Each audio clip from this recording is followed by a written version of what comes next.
We could, You're saying you want to go live? You want to go or live? we could just do it. We could just do it here. We could just stay like this. Oh, the you want to entire time. do it now? I feel like you haven't asked consent yet. Doing what? What?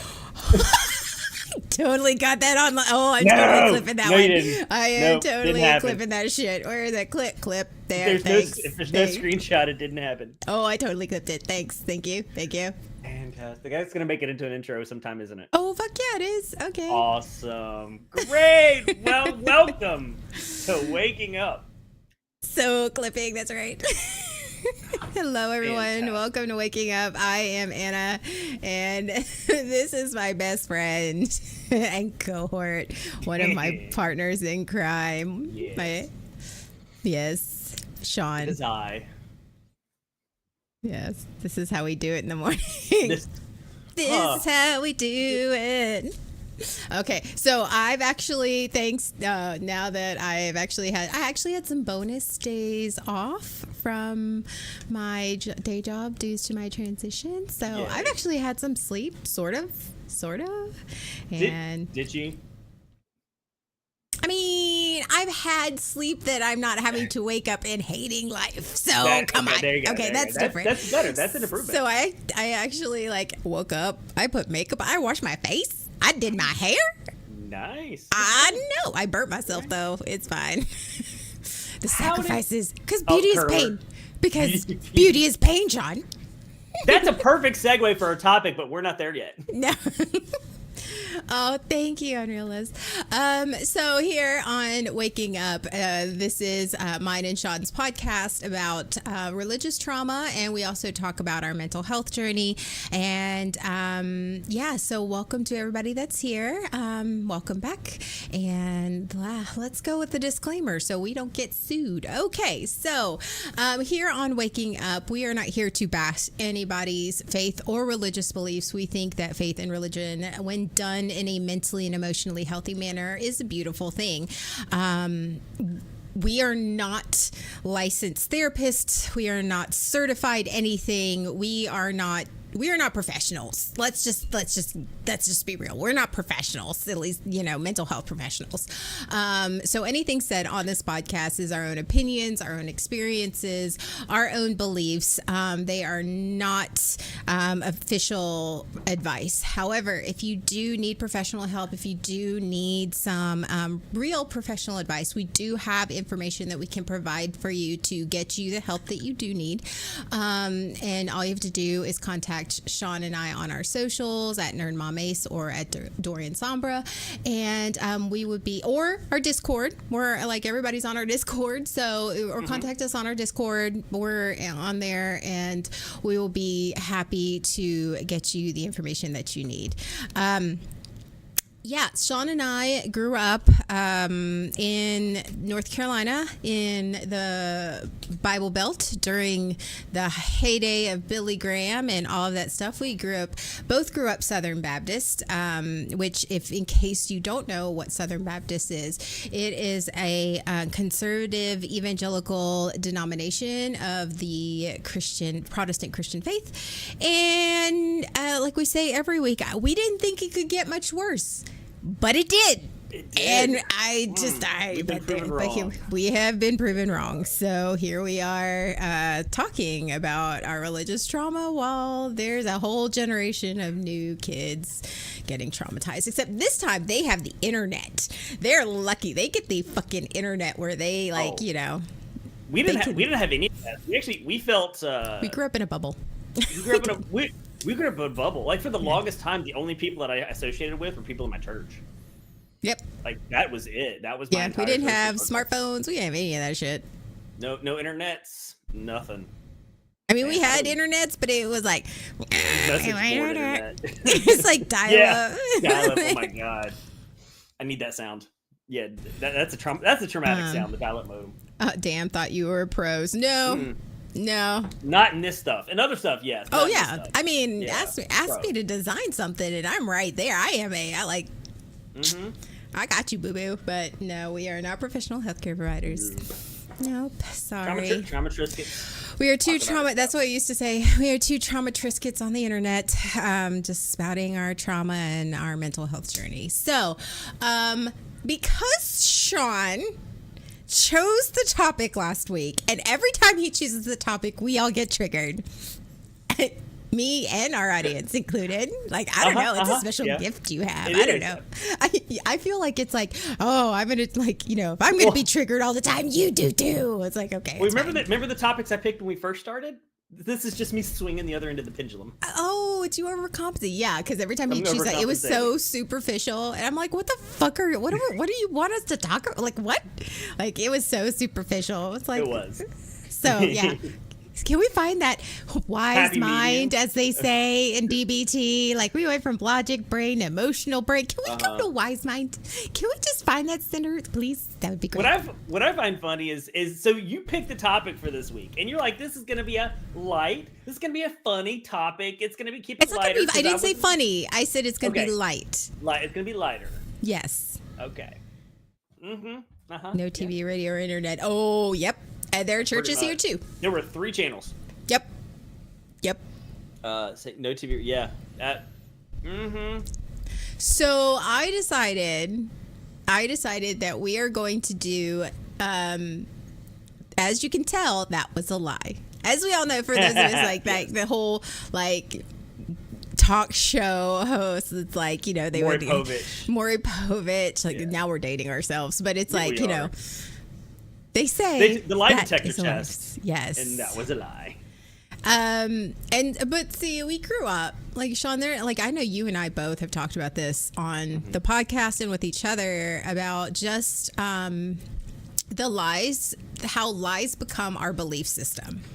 The lies that like I believed for the longest time that I didn't deserve to be loved. Like I was a bad person, that I should be grateful, that I should be grateful to get any type of love, regardless of whether it was healthy or not. And I should just be grateful for that because I was a bad person. I did bad things. So those are the lies that we got told, that lies become the voices in our head, and the voices in our head become our belief system.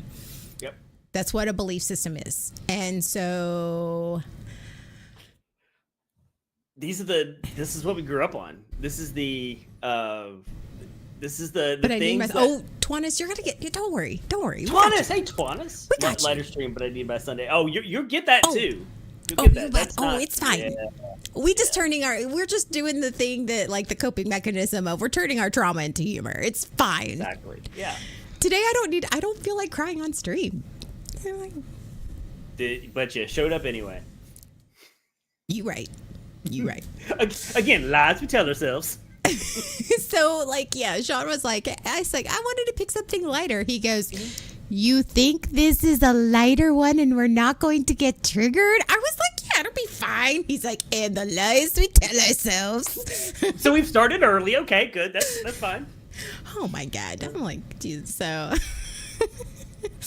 So our community is already doing what we were going to ask them to do, which was we're going to be going through some of the lies that we grew up being told and believing, and we wanted you guys to also to join in on some of those. Let us know what those were for you, because some of them we're going to share, some of them we won't, some of them will be new to us. Like, oh wow, that I haven't heard of that one before. Twannis, yes, it's fine. It's this just onions. Yeah, someone's cutting onions nearby. All right. Well, okay. So, we're each going to take turns, just bringing up some of these lies. So it's split up into segments. Okay. So it's like our childhood conditioning, those lies that we were told as children that we grew up believing, like the next part is like sort of what you've gone through, sort of how, like what, you know, sort of generic things that we have told ourselves over time, or like you've learned socially through school, et cetera, and so forth.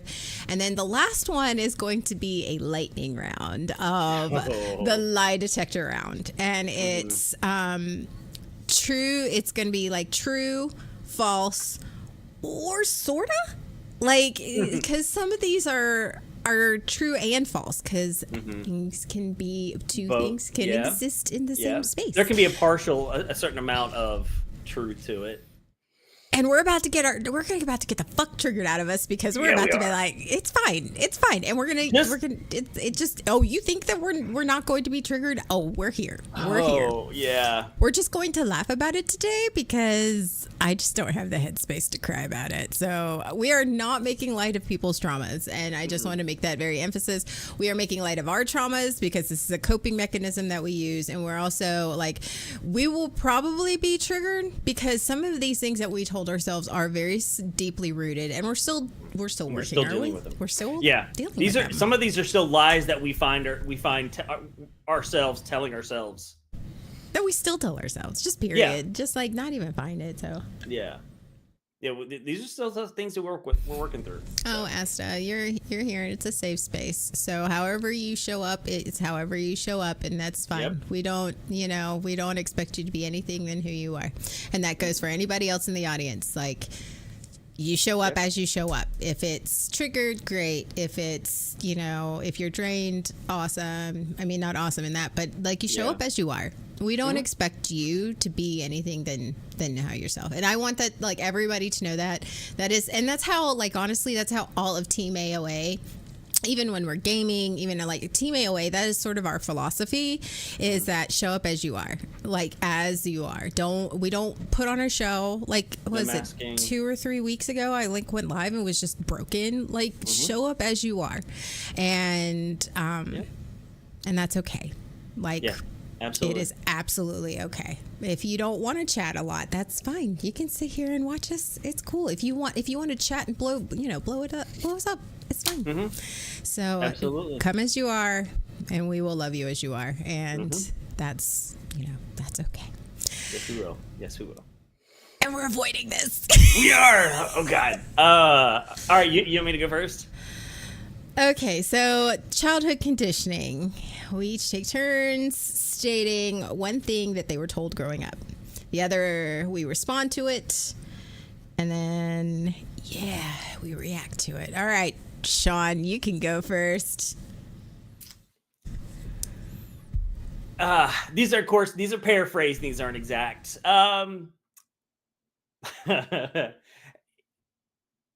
Everything will be fixed if you just pray about it and read your Bible. Where it is. Here. Everything will be fixed if you just pray about it and read your Bible. Whatever you're going through, you just got to pray about it. And can I double down on it? God fucking damn it, sure. And if it isn't working out, then that's because you haven't prayed hard enough. Sorry. And we're triggered. Okay, good. That's cool. That's cool. My God. Yeah. That's like the whole thing. Like, that was one of the biggest ones that I dealt with as a kid that I was told. Always make excuses. Yeah. Yes. But you're not worthless. You're not. You're not broken. And I know, again, that is a lie that you tell yourself, and a lie that other people have told you. And that's going to be that's a hard thing to break, because trust me, Sean and I that is a lie we often believe about ourselves. But you're not worthless, and you're not broken, and you don't need an excuse or a reason. And you don't need that for us. Yeah. You are worthy to be loved. You are valuable as a person just by being you. Just by existing. You don't have to do anything special. You don't have to be anything that you're not. So we appreciate you being here and showing up as you. That's all that matters to us. Yep. In whatever condition you're in. Mm-hmm. Exactly. I mean, hell, I keep Sean around. Right? And in all fairness, he keeps me around because it does go both ways. You were correct. Just like us. Okay, so I wasn't ready for that one. No, but yeah, it's like they told us if it we're not faithful enough. Shitty, and they didn't tell us how to deal with it. Yeah, So that was therapy. And it was our fault. That's where it's that subversive, passive aggressive way of saying it's our fault. It's your fault that bad shit's happening to you. It's your fault and you're not doing enough. You need to do more. It was always that qualifier of enough. You're always not doing that enough because no one could ever prove whether or not it was enough. So it was all. So anyone could just say that you're not doing this. Whatever this thing is, you're not doing this enough. You're not good enough. You're not smart enough. You're not. It's enough. That was absolutely thrown at us. My parents used to buy me new Bibles and new devotionals and new this. All of these things. Up through my 40s, my mother was still doing it. So yeah. All right. Your turn. Good luck. Okay. So again, so you're responsible for keeping the peace in this house. Yeah. Shit wouldn't be bad if you didn't want, need, or say something, basically. Oh, if you didn't want something, everything would be fine. You're not content. We're the only reason that everything's shitty is because you wanted something. We spent money on you. We did this for you. We did that for you. And the reason that it's you got to keep the peace. It's your fault. You're rebellious. You were made to feel the calls of all of if something was wrong, it's your fault. Absolutely. Yeah. It's all Anna's fault. Always. It was always. It's your fault. This wouldn't be going on if it wasn't your fault. And I don't know. It was 6 degrees of separation from that. It was I don't know. My parents were masters of it. It was just when I say my parents, I mean my mom and my stepdad. So just BT dubs. Yeah, so yeah, it was 6 degrees of separation of how I would be sitting I remember one time I'd be sitting in the living room and my parents were talking about something in the kitchen and they would say and they said it as a joke. Oh my God. Oh, that's another lie. That is a lie. That's another lie right there. That is another fucking lie. That's a big one too. It's it's just a joke. It's not a fucking joke. It's all Anna's fault. You need to get better at telling jokes then. Had she not done this, had you not done this and now this, we wouldn't be here. I'm what the fuck? I was just over here watching fucking TV. What the fuck? How did I get into this? Yep. But it's just a joke. Why? It's How about that lie? That's just one that we both. That it is just a joke is an absolute gaslighting of a statement. After all we sacrificed for you. Yep. Just a prank, yes, and all the things that we sacrificed, that's,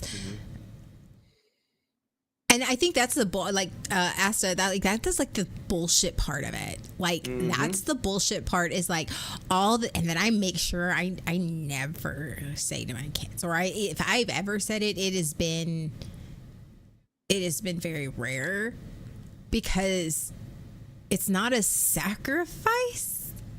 It is my duty. It is my responsibility. It is not my child's choice. It is not my, if I make choices to sacrifice for my kids, that's on me. And I make that choice for them. And that's bullshit. I was getting ready to say, laying the fault, the responsibility of whatever the situation is at the kid's feet. We can't do this because I had to get you this. You needed braces. You needed this. You did this. And therefore, we can't do this nice thing because we had to do that. I remember one time, and I don't even know what I had asked for or what we were arguing about. I don't remember what it is that I asked for or said or did. I know it was something that I needed or like I wanted. It wasn't anything major either. I don't know. But I remember my mom losing her shit. And I was sitting there and she was like, you don't know what I sacrificed for you. Like I used, like I collected all the coins to have lunch today and you're sitting here like making me feel so bad. Yep. And I'm like, bad for existing, bad for needing anything, bad for wanting anything. a Just simple, hey, you know, I remember thinking, like it's not my fault. Like I think it was something I needed for school, and I was like, Probably, that's not my fault. Like, yeah. And that's and that is how you get adults who are afraid to ask for what they want and what they need in life, is because our caregivers made us feel terrible for doing that. just existing. Everything, just existing, needing basic. Remember, we were the kids. We had no we didn't have autonomy. We didn't have a job. We couldn't do this for ourselves, and our caregivers made us feel terrible for asking for anything. Yes. Yeah. Yeah. Oh, absolutely. Ooh, messed up. All right, Sean. Okay. All right. Here's one for my dad. I don't talk about my dad as much as my mom, but here's one that's definitely for my dad. You need to figure it out on your own. My dad was all about. I thought we were triggering each other today. I told you. I was like, when you said we weren't gonna. That's fucked up. That's fucked up. You Even show Sean's me, so triggered. He can't even talk. you show me someone who's hyper independent, I'll show you someone whose parent told them to figure it out all the time. It's me. The problem is me. Yeah. It was I could never ask for something and be given the answer. Even simple questions. It was always, we'll figure it out. And sometimes I got a little help, but most of the time it was stop asking questions, figure it out. Figure it out for yourself. Oh, God. Okay. So this is twofold for me. One, I remember often asking my grandmother when she was still alive and living with us. I'm like, hey, I remember there was one time I asked her to help me study for something. I said, hey, can you help me study? It was like spelling bee or flashcards or something. I don't know. Because I remember it was flashcards of something. And I was getting some answers wrong. Like she would ask the question or whatever, and I was getting the answers wrong. And so instead of helping me, she would just, after about the second or third one, I remember her tossing the cards back at me and go study and come back when you've learned this stuff. Like that's the whole point of me. Like that's when I learned. I was like, never ask anybody to help me study again until I knew everything. Until I knew, don't ask. Till I knew everything before. It's like, oh, can you help me study? Even though I've already studied and learned everything, because don't ask help until you get to the point where you don't actually need help. Exactly that. Oh. And then this is also emotionally. When I was having strong emotions or strong thoughts or whatever, they would often, and I am still working with this because this is, follow me here. I'm still working about this with my therapist, where I was sent to my room, figure it out. Like I was having it, like even from a young age, go to your room until you figure yourself out, until you calm yourself, until you self-regulate, until as a child, and I don't mean like 10 or 11. I'm like 4 or 5. I barely can tie my shoes. And now they're asking me to try to self-regulate and self-soothe and figure out what I'm doing wrong or how I'm like, it's just deal with these big emotions that as a kid, I don't understand. And that's what that was. Go to your room and figure it out and come back when you're put together. We struggle with self-regulation as adults in therapy. Trying to figure that stuff out as a kid. Oh my God, that's where the survival mechanisms come from. That's where, as a kid, we do everything we can think of, which is not much because we don't have skills, which often comes into repression, suppressing everything. So And I it's learned, intellectualization. because I learned the lie is go figure it out for yourself. I learned not to ask for help. I learned not to express emotions until I have figured out what's going on. And I learned how to gaslight myself. Oh yeah. Because 9 times out of 10, here's my lie. 9 times out of 10, that's your problem, not mine. Yep. It's other person's responsibility, and they're not. Yeah. So it's push not my it off. fault. Yeah. It's not my fault. You wouldn't be this upset. This is on you. Yeah. I love that lie. Yeah. Yeah. And I learned the lie. I am the problem. Yep. It's You're your the problem. responsibility. Yeah. You're the reason you feel this way is because you're the problem. Yeah. Because you're to this. You're not enough this. You're. Yeah. Calvino, absolutely. Oh my God. You don't know how to spell a word, so go to the dictionary. That was, I think, the absolute worst advice. The one word that I actually learned to spell like super fast because I would ask my because I'm terrible at spelling. It's just like my AD. I think all AD, most AD people are like really bad because their brains just wired weird. Yeah. And so like I would ask my stepdad. I'd be like, now my stepdad, honestly, he got help and he's trust me, he's a good guy. He really is. Was he very not a good guy when he was with my mom? Yeah. But does narcissistic people bring that out in you? Also yes. So when I would ask my stepdad, hey, how do we spell this word? Dictionary. Oh, okay. Dictionary. Got it. Okay. All right. And that's how we would do it. He's like, how do you spell this? Every time. Wow. That's fun right there. That's just good stuff. Something. I don't know if fun is the word, but yeah. That is one of those things kids these days will not know the struggle of spelling a word. Dyslexia is my middle name. I mean, yeah it's all right. I did mine. I'm the problem. Okay. All right. This one encompasses a whole lot right here. I brought you into this world. I can take you out. This is when I got. That means I can do whatever I want because I'm your mom. That's kind of what this one communicates to me. Oh. I can do whatever I want because I'm your mom. And that's one that she still does. She still communicates that whole I'm your mom because I'm your mom. That's what. The I can do it because I am your parent.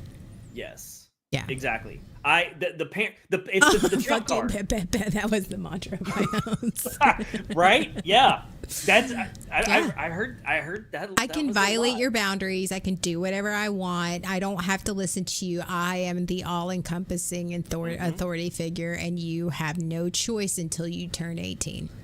Yes, you are mine. It's not just you are mine. You are mine. My responsibility. You are mine to do whatever it is that I want. You have zero. Asta, I wish I could hug you right now because that is exactly one. That is exactly how I would answer, and two, that's exactly how my youngest would answer. That's exactly how, and I'm like, yeah. But that's exactly. Yeah.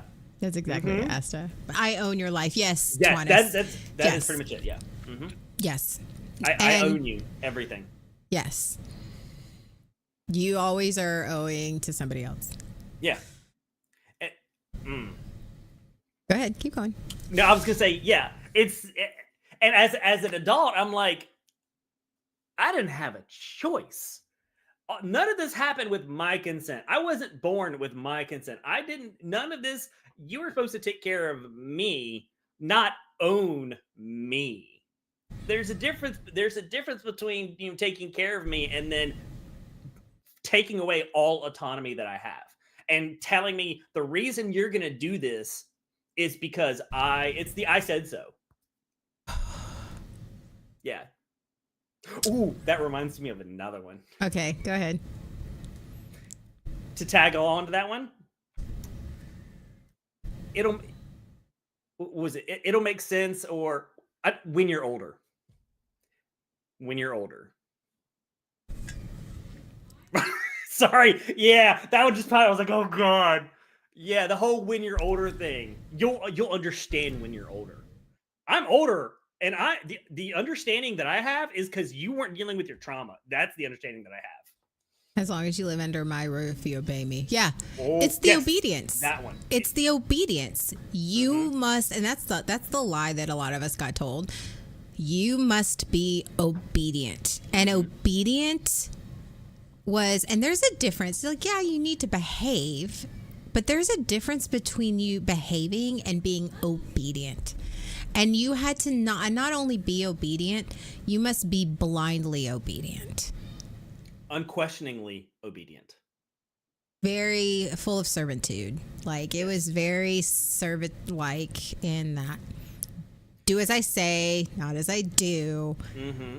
Don't, and the cognitive dissonance and that created was so fucking real. Like, so fucking real and so damaging. So goddamn damaging. Mm-hmm. Absolutely. I'm sorry, Calvino. Am I touching? Am I pushing the trauma a little too hard, poking it a little? Yeah. You got it. It's small circles, not Small. don't Oh, press, small. you don't, Oh, small circles. Is that like a doorbell? You Is that a don't doorbell? press it like a doorbell. But I want to. But never mind. All right, another podcast. Ooh, I hate do as I say and not as I do. Yeah. Yeah. Mm-hmm. Yeah. Because it creates what that creates even as a young child, as a young is you're telling me to not do something or to do something, but you're unwilling. And it provides that cognitive dissonance, which as you get older, you are like hyper aware of it, like when something doesn't feel right. But when you're a child, it is a very confusing emotion, the cognitive dissonance, because you are taught to obey, and you're taught, especially, well, in my household, you're taught to obey, you're taught to do these things, but they are not like, I don't understand. Why am I being asked to do something that I don't want to do, but you don't want to do it either, but you're telling me I have to? Without any understanding, any explanation, it was simply, and when you there's a point you get to an age where you could understand these things. You may not like them, but you can understand what they're telling you. But we didn't get that. I didn't get that. I never got that explanation. It was simply do this. My parents, and I think this is very common in our generation, I wasn't raised to be a good human. I wasn't raised to make good choices and be a good human and love the people around me. I was taught to be an obedient human. I was either obedient to my parents or I was obedient to God, unquestioningly obedient. Questions were not tolerated. No. Because when you ask questions, what did they say that you were doing? I can tell you what they said. Okay, when I ask questions, don't you backtalk me. I just pressed a nerve on a whole lot of people. That was Bitch, who are you talking to? Who are you fucking talking to? Who are you fucking? Okay. You're talking. Don't backtalk me. Yeah. So I learned to keep silent. But we all know this is a face that doesn't stay silent. The subtitles. This is not a face. And my mom, she's like, she would say things, and so I learned not to backtalk. Don't backtalk me. So I would do this. Oh, I've seen that face before. Like, it wasn't the wide eye one. It was, and just BT dubs. I'm half Filipino, and I was a lot more Asian when I was younger. And so, like, my eyes got really thin, and I would just be like, and she was like, "Don't give me those snake eyes. I will slap that off your face. Don't give me the snake eyes." I was like, but it was I couldn't help it. It was just like, so I wouldn't say anything, but my face would say it, and I still would be in trouble. So like, whatever. That was like, your suppression. Like, what were you supposed to do? Had give him a blank stare? At 7. Yeah. At 7, yeah, because it wasn't until later when I learned how to totally mask up. Yeah. Which is another one. That was a big lie that I still deal with. Like, nowadays, it's nobody's business how you are feeling. It's nobody's business. You figure it out. Yeah. Does that go along with the what happens in the family stays in the family? Oh yeah. Yeah. That was one for me too. That was something is affecting me, and I can't say anything to anyone. And you can't even talk to your parents about it because they're not. I can't talk to I'm not allowed to talk to anybody else. Okay. But I can't even talk to my parents because all they tell me is you just need to read your Bible and pray about it. What am I supposed to do at that point? Everything I remember it was like a light switch. Like every Sunday driving to church there was a light switch moment. There was chaos and anger in the car. The car ride to church was one tone, one vibe. And the moment we stepped out of that car in the church parking lot, the vibe completely shifts into we're a perfect family. And I know we had to be the perfect family. We had to be the everything is good. Everything is good, but my dad had to be seen as having control of the family. Because here's another one of those lies from growing up in the church. If the husband cannot control his family, how is he supposed to control the church? How is he supposed to be a good shepherd if he can't lead his family? But see, that's the lie the church tells you. That's the lie the church tells you. Yeah, it's sorry, I was answering a text that didn't need to be answered. But like the church tells you. That's a trickle-down lie. You have this role, and that's the lie that I got told because I was smarter than pretty much everybody in my church. I was prettier than most of the people in my church. I was more outspoken, outgoing. I was all of these things, and yet I was not allowed because that was not my role. Yeah. What? Yeah. So you're saying I can't teach about this faith that you're telling me I should have in mixed company because you have a penis? Okay. I can do it in women's choir. I could do it in women's company. When it's all women, that's fine. Mm-hmm. But not to the whole congregation because that is not my role. Don't aspire to be more. Oh, it's so messed up. And I wanted so messed up. Like what? Yeah. Mm-hmm.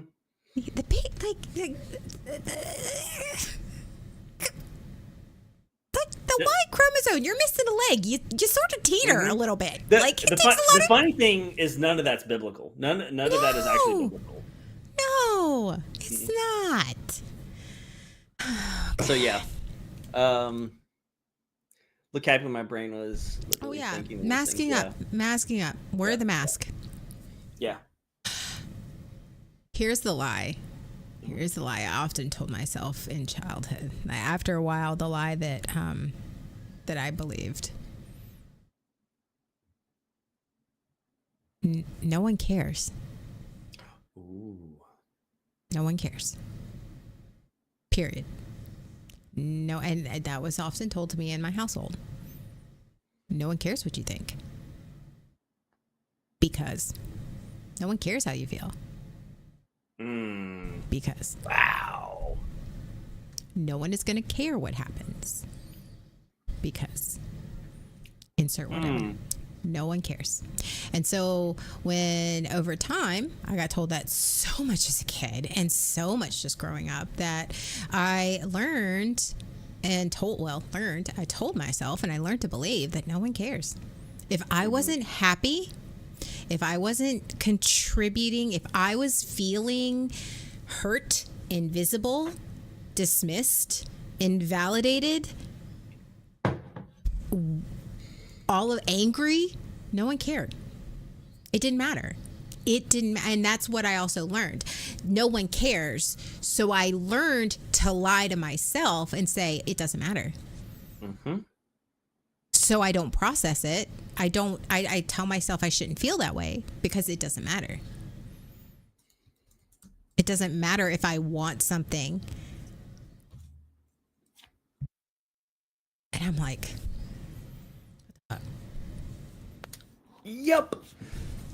You learn to keep everything to yourself. You learn to mask everything. You learn not to display anything. You learn not to seek help. You learn not to talk to people and just deal with it on your own, because that's so healthy. Mouse is like, I can help, Mom. She's got things to say. no, you can go in your bed. What you guys can't see off screen, she has her own little like bed on my desk. She takes up a lot of real estate on my desk. But it's not your lap, and that's the thing. She wants camera time. Mouse wants camera time. No, well, you're on camera. You're fine. Go lie down. Look, Mom, pick me up. So, what is the okay? Here's something. So, Honest, absolutely. Yep. Okay. What is the lie that you got told that shaped your entire personality?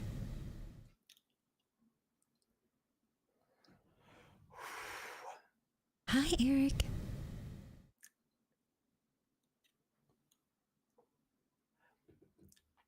It wasn't so much the phrasing. It wasn't so much the lie as what was emphasized versus not emphasized. Don't be like your brother. My older brother.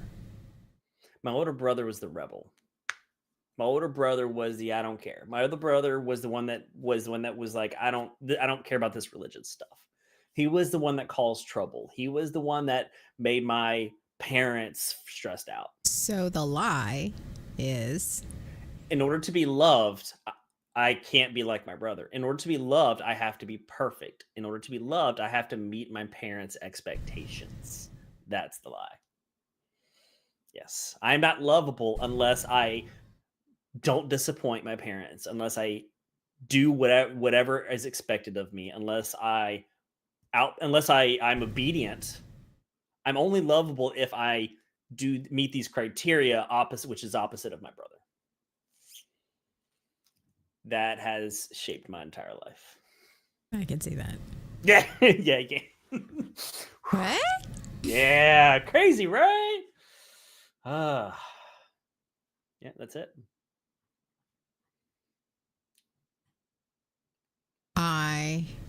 You are hard to love. Yeah, I can see that one. That's the one that shaped my entire life. You are hard to love. So I spent my entire life trying to be easy to love or worthy to be loved. Trying to prove them wrong. Not even prove them wrong, just to earn people's love. Gotcha. Whatever I had to do, be it sex, be it I changed my personality. Like I literally would like if I was dating somebody, I would like totally like morph myself into this girlfriend that they would want, or like I was the perfect student. I was I would not process emotions because like I wouldn't be angry. I still have trouble processing anger. I feel myself getting angry and I learn to suppress it. That's like the one thing that me and my therapist are working on. Don't be angry. Don't be contradictory. Don't want, need, or be anything, because when you want, need, or ask for something, you're hard to love. Yes. Don't make it hard. Don't make it hard. And be grateful for what you get. Even if it's the scraps on the table.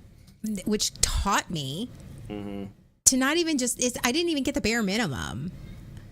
Just be grateful for what I got, because I'm hard to love.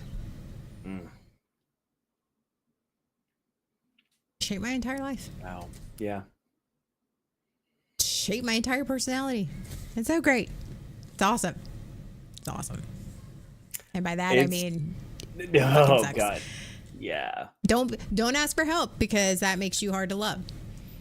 Yeah. Smile, be pretty. Don't gain any weight. Don't have bad skin. It still carries to this day. I'm like, okay, I'm getting older. I don't have a 20-something body anymore, but I'm like over here just like panicking. Yeah. Don't be hard to love.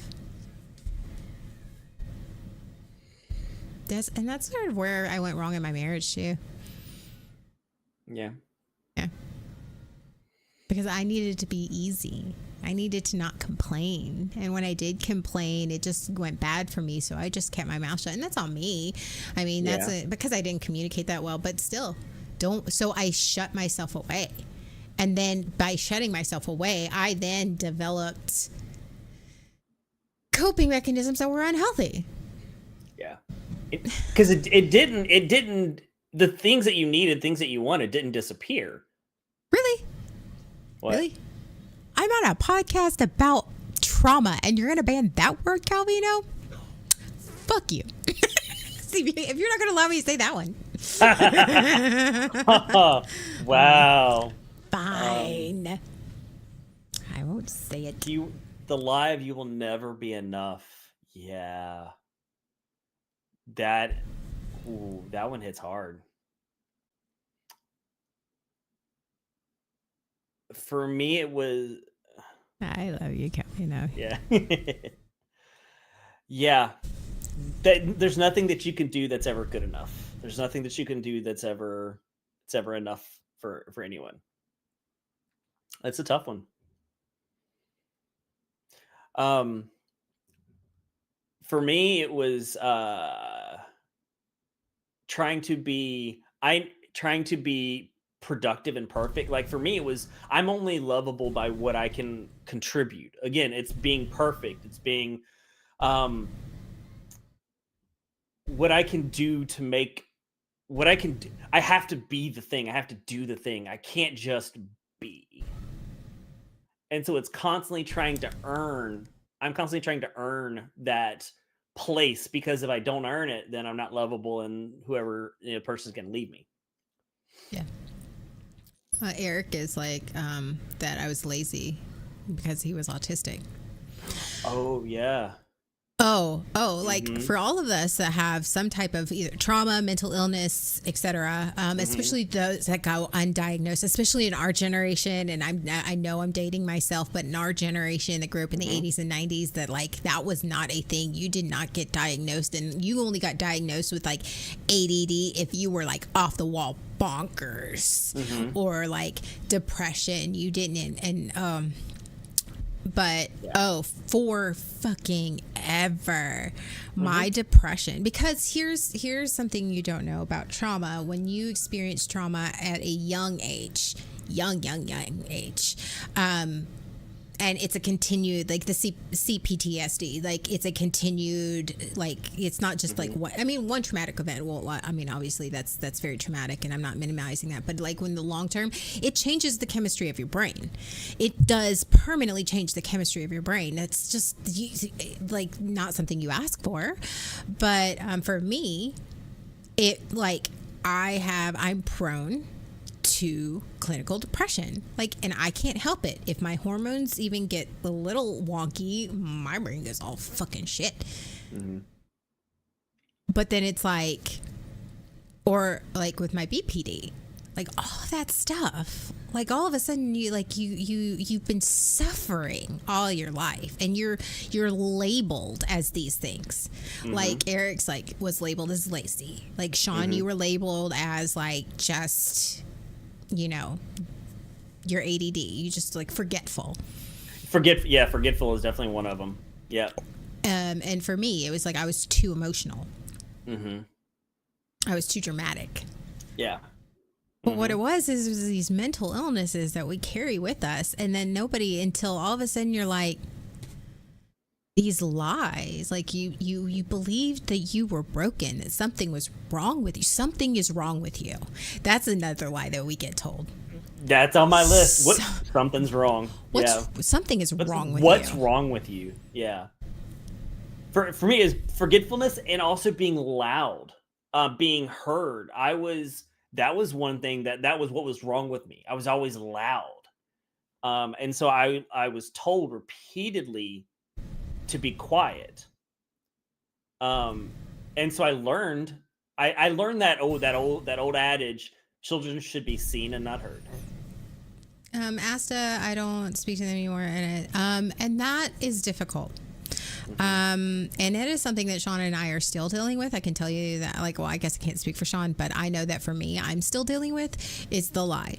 And the lie, that voice and that lie, and that even though other people tell you that, it is very hard for you to believe that, because that's what you were told and that's what you believe. And that is just, is it my personality or is it my trauma? Is that, and it's though, is it a truth or is it a lie?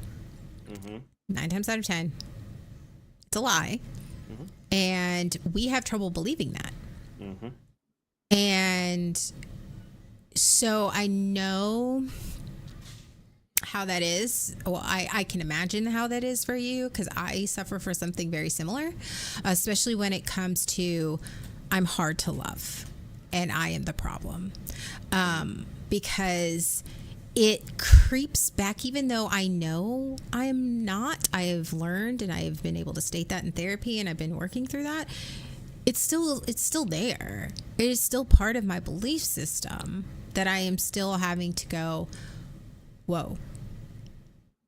And so even though I have a great support system, my therapist and my friends, it's like they tell me I'm not the problem, and I'm so easy to love. They tell me that all the time. I'm just like, you don't believe it. My brain goes, okay. Yeah, you say that, but I know. Yeah. So I get it. Yeah, I'm that way about, like. I'll be right back. Okay, and see, I'm that way about what I bring into a friendship, into a relationship, is I have to be contributing. I have to be everything. I have to be all things. I have to be able to fix the problems. Like if I'm not actively working on something to fix, then what am I doing here? No one's gonna love me. People tell me that I don't have to do this. I don't have to be everything. I don't have to fix it. I hear that, but because my core belief, I'm trying to change that core belief. It can be hard to accept that. No matter how many times somebody says it, I've been telling myself the opposite for so long that it's a very slow process to accept, to believe that about myself. That I don't have to do this thing. I don't have to fix this problem. I don't have to be more than just who I am. I think I should. It's so far back in my brain now. Yeah. Mental health was not was not a thing. ADD was not a thing when I was growing up. It was you have too much energy, you need to go play outside. Um, and We have, so we've already segued into segment 2, and I'm totally here for it. yeah. So, okay. I'm here for it. It's good. All right, go ahead. So, but yeah, so we weren't. There was no diagnosis. It was, and what's funny is my parents like, well, we always knew you were ADD. No, you didn't. No, if you did, you would have treated it differently. You didn't treat it. You treated it like there was something wrong, something broken. And maybe that's the difference, though. Maybe they did know I was ADD, but to them, ADD is broken. Mm-hmm. Neurospicy is broken when it's not. But that was the perception. Because you were a representation of them. Yes, exactly of them. And if I wasn't obedient, if I didn't do what they needed and live up to their expectations, it reflected directly upon them. Mm-hmm. Which was where why the religion thing with me and my mother is so difficult. Because I was the only child who maintained that belief system for so long. So anyway, yeah. If you don't have the solution, you're part of the problem. Ooh. Fuck you, Jay. Come on, Jay. Really? I don't think we didn't need that. I hate the putting so much pressure on kids. Oh yeah. Absolutely. And I work as a parent and as somebody who's trying to break the generational trauma and just trying to parent good humans. Because like Sean said, we were not raised to be good humans. Mm-mm. We weren't. Nope. We weren't raised to be good, stable humans. We were raised to look like them. But that we were not raised to be them. Be them. Nope. And as somebody who's trying to actually raise good humans, trying to contribute to the society in a positive way, one kid at a time. I mean, that's all I can do. But I tell my kids, raised to be a slave to the church. Yes. Slave to your church, absolutely. Slave to your family. And then then as you got older, slave to your job. Yes. Slave to social norms. Yes. Yeah. It was all about appearances. It had nothing to do with reality. You weren't. Oh. We weren't raised to be good people. We were raised to follow and to adhere to a strict guideline of things. And if we didn't adhere to that, we had to make it look like we were. It was about the appearance of adhering to it. Mm-hmm. So we were allowed some deviation as long as people didn't know about it. Right. As long as nobody could prove that. Yeah. And so it was all about, we ended up this duality as a youth, as a teenager. I ended up with a duality, especially on purity culture. The duality of, I can do this, but no one can find out about it. No one can know that this is happening because then I'll learn to lie. Yeah, absolutely. You learned to lie. Mm-hmm. And you learned that lying was okay because it was how you survived. It was how you were able survive. It was how you, and that's the thing. It's like you learned how, because the truth, honesty, and the truth and transparency was unsafe. Oh, so much so. Yeah. And as my kids, like I try to give them that safe space. Mm-hmm. But if they don't want to talk to me, they don't have to talk to me.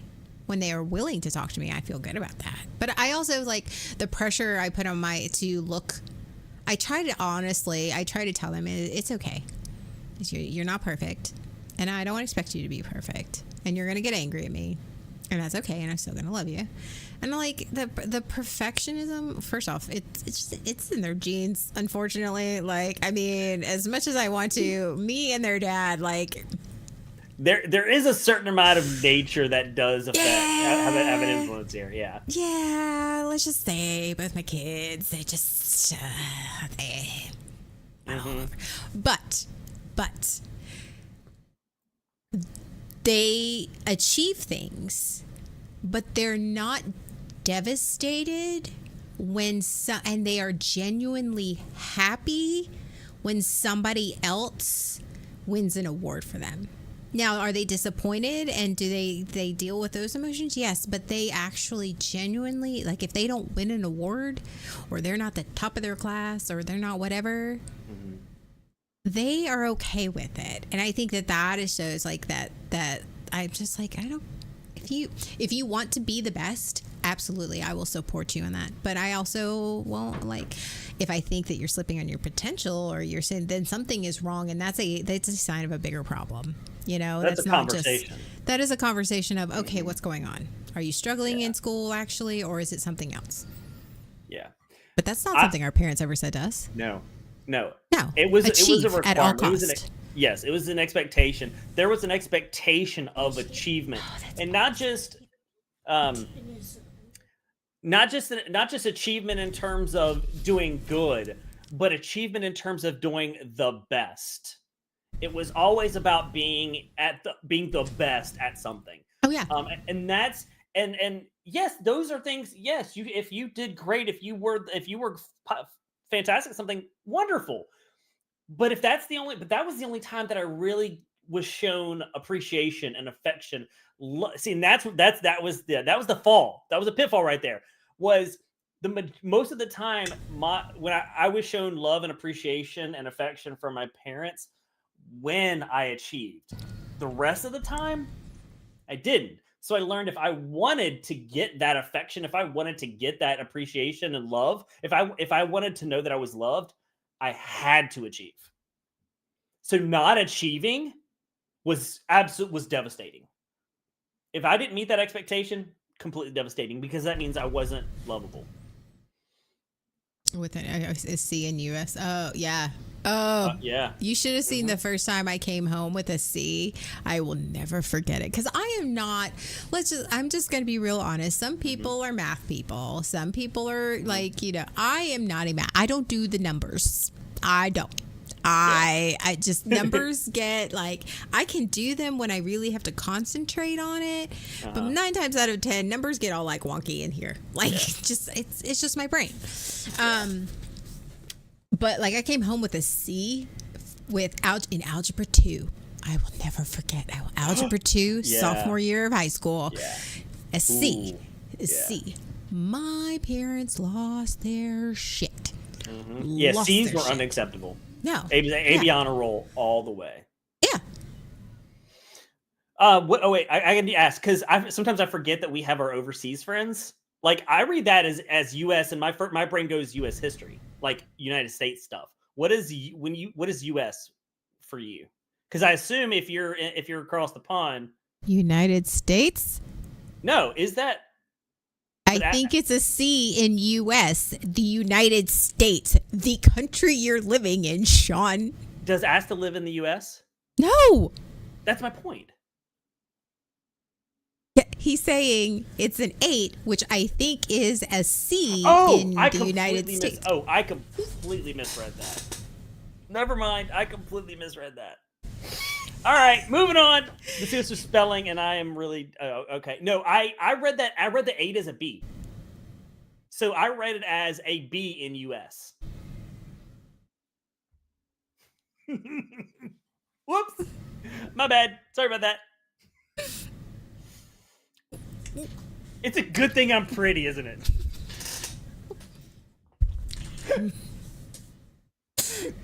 You smart. You can. He's important. SMRTs. That's why we love you, Pep Pep. I know. I'm like, I literally could feel our entire community going, "What the fuck are you talking about?" You're like, "Yeah, I know." I was like, "The United States, U.S." Like, really? Totally misread it.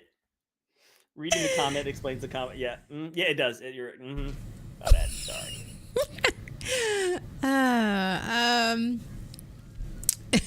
But we love you. That's why we love you. It's I just there's so many. The belief system. Are you through? Are you though? Are you though? Are you though? It's just, it was okay. I'm going to try to see if I can explain my thought process in a clear manner. Who knows? Feeling triggered, pep pep. It's that C. It's that C that got him. It's that 76. Yeah, I know what it's a 76 because you had to get right above that. Mm-hmm. You know what I found out? I found out that schools aren't using the 7-point scale anymore. They're using they went back to the 10-point scale. Mm-hmm. My kids are doing that. I just found that out. I was like, excuse me? What? Yeah. I was offended by that. My kids came home and it's like, oh, I made a B, but they were at like a 81 or something like that, and I was like, a B? That was a like, C. Yeah. So yeah, no. Back in my day. Oh my god. Okay, you are triggered so much that you are like trying to take this off somewhere else. It's fine. Continue. So here is where the struggle with knowing what is a lie and what is the truth. And I think for me, and what I have learned over time, is why the lies feel like the truth. And I questioned that a lot in my therapy, like why do I believe these lies? Because when somebody else, when it has to do with somebody else, I'm like, that's total horseshit. Why is it so hard for me to believe that it was a lie? And the reason is the reason that I for me have discovered that is because the lie was the truth to that person. The lie was treated like that was reality. Mm-hmm. And so it made it easy, just like faith, just like the church, just like the religious beliefs. I believed the lie because the lie was so fervent and so convicted. They were like the people telling me this, the people treating me this way, it was with conviction. And to them, it was true. That's a good point. But just because to them it was true does not make it the truth. That's also correct. Yeah. And so it was like, why does it feel like I don't believe you? Like Asta said, why don't I believe you? Why don't I feel I want to believe you? I want to believe that I am easy to love. I want to believe that I am, worthy for just existing, that I don't need to earn somebody's love, that I don't need to do these things. So like, why do I feel like that's not okay? Because I was fed the belief system by somebody who actually believed that was the truth, and someone close to you that made it more difficult for you to question why they would tell you something like that.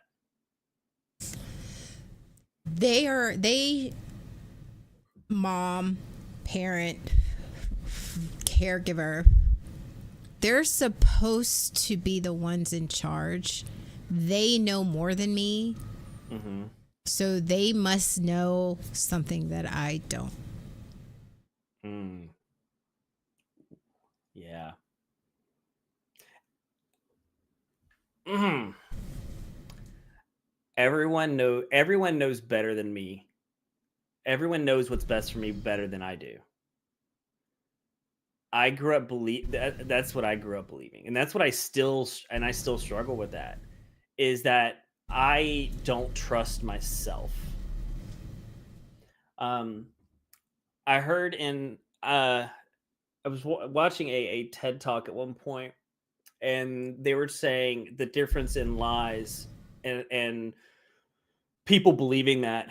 And they said some people believe that a lot of people telling you a lie will make you believe that lie. But in reality, it's not a lot of people telling you a lie. It's one person telling you a lie. If one person tells you a lie over and over and over and over again, it is nearly impossible to not believe that. Eventually, you will start to believe that lie. It just takes one person. And what you're saying is exactly exemplifies that. It's just one person, and one person that fervently believes in the lie that they're telling you. That's scary. And 9 times out of 10, 9 times out of 10, if not 10 out of 10, it's a person with unresolved trauma and bullshit that they are just passing on to you. Yeah. Because if they have unresolved trauma and unresolved issues and mental illness or whatever, their reality is skewed. They are seeing you and life through a lens that is warped in and of itself. Yep. So they actually believe it because they're seeing you through this warped and view and belief system of themselves. They have to believe it, because if they don't believe it, if they don't believe that it's someone else's fault, that makes it their fault, and they can't accept that. Something like that. They're just having a conversation about grading scales. You know what? I'm here for it. I'm learning totally. so much. Right? As somebody who has an education in the United States, I'm here for it. I'm like, tell me more. Mm-hmm. Yeah, because U.S. education system's all messed up. That's another. Don't even get me started on That's that. a different podcast. Yeah. Wait, were we supposed to do something? Oh, it was our jobs. Yes, we're going to talk about jobs. Yeah, we'll talk about that next time. I feel like that though. I was thinking like, that's a little too much. That was a little too much. No, that would have been a little too much. Yeah, we'll talk about jobs, job drama next time. Okay. All right. Lie detector. Okay. Quick round. Throw out common phrases or life lessons, and we got to respond with true, lie, or lies with a hint of truth. Okay. Okay. Scrolling through yours. All right. Girl, Ready? Girl. Yeah. All right. So this is every this is a group project. Okay. Mm-hmm. All right. So lies that we were told. Are they a lie? Are they truth? Or are they a lie, but like you can see sort of Okay. both sides? Forgive and forget. Oh, forgive and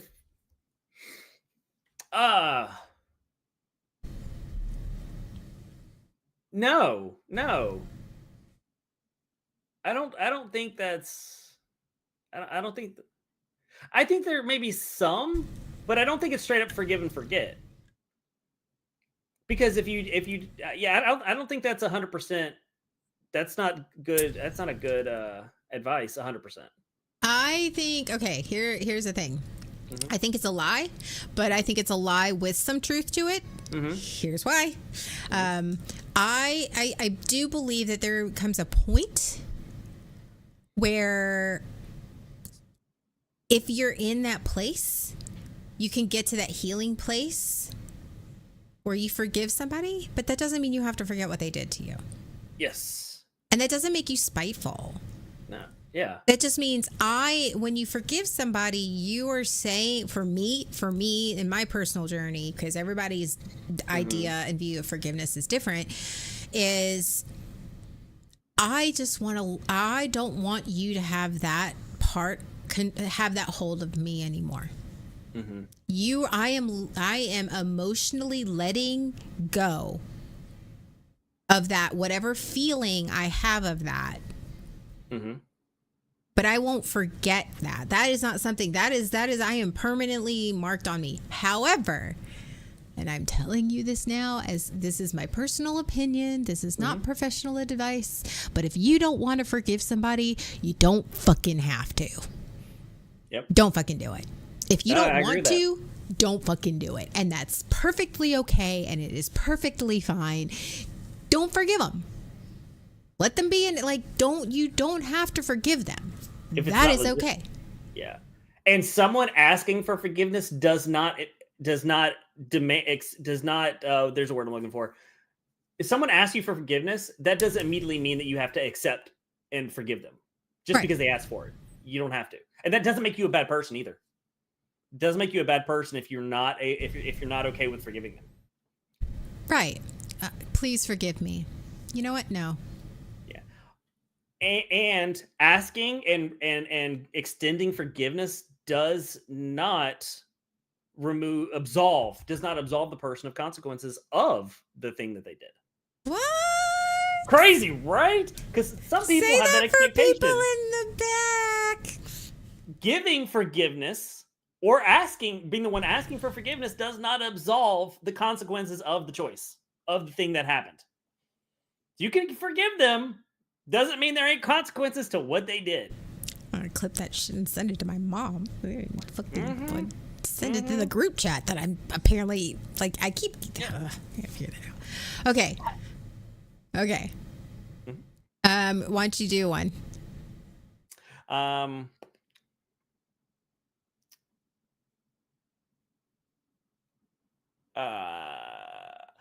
You can't love others if you don't love yourself first. Horseshit. Oh, right? Lie. Yeah, Lie. that one is very common. Like, you can't love somebody until you love yourself. That's horseshit. Mm-hmm. That is horseshit. Here's another lie that they tell you that is absolute, that I feel is absolute horseshit, is you have to be healed before you can. You have to heal yourself before you can be in a relationship. Yep. Yeah, and my therapist has called that one out directly and went, "That's absolutely wrong." Because sometimes sometimes the best way to heal something is to be in the thing that causes the trigger. Because how else you know if you heal it if you're healing? Or even that, how else can you heal until you put yourself in a situation where you have to make different choices and you have to talk it through and you have to like this. That's one thing I've thought about. Am I healed because I'm healed because I've done the work, or or do I feel healed because I simply haven't been in the situation that triggers the thing that? Yeah, don't confuse the two. No, and you can't love yourself, you can't love others till you love yourself is crap, because like how you see yourself, how you feel is all like, it's a different relationship. It is a different relationship than when you're loving somebody else. And just because that you're dealing with the struggles of like self-hatred or self-shame or et cetera and so forth, how like loving somebody else and letting somebody love you can be just as healing. It can be. Yep. So again, you have to learn to love yourself before you love others, and you have to be healed before you can be in a relationship or love somebody else, is the basically a dressed up version of figure it out before you come ask for help. It is the ultimate mental health awareness bullshit thing of you got to have it all figured out, hyper independence, make sure you're dealing with your shit. Now, am I saying you shouldn't deal with your own shit? No, it is your responsibility to heal yourself. It is your responsibility to do the work. However, you do not do that shit in a bubble. Yes. Healthy is not mean alone. Healthy means you are doing the hard work with a support system. You loving, having people love you, and you loving enough people for you to show them your shit. Ooh, that's the whole point. Yeah. That's the truth. The truth is real love and is vulnerability and showing your shit and loving somebody enough to go, here's my shit, please, trusting them. And letting them love you. Yeah. Yeah. Because otherwise you're just gonna sit on their stuff, and there's that belief that no one's gonna love me. That's really hard to heal when you're not giving your chance to let other people love you. Emotional support humanoids represent, right? But I think we're all in that point. Anybody who is here and has experienced any type of trauma, type of trauma has that whole, whether it's self-loathing, self-doubt, invalidating of yourself, like whatever it is and you're dealing with, that doesn't stop you from caring and loving somebody else. Does that sometimes hinder and maybe trigger, like you being in a relationship or you loving somebody else? Does it sometimes bring up triggers that is unhealthy? Yes.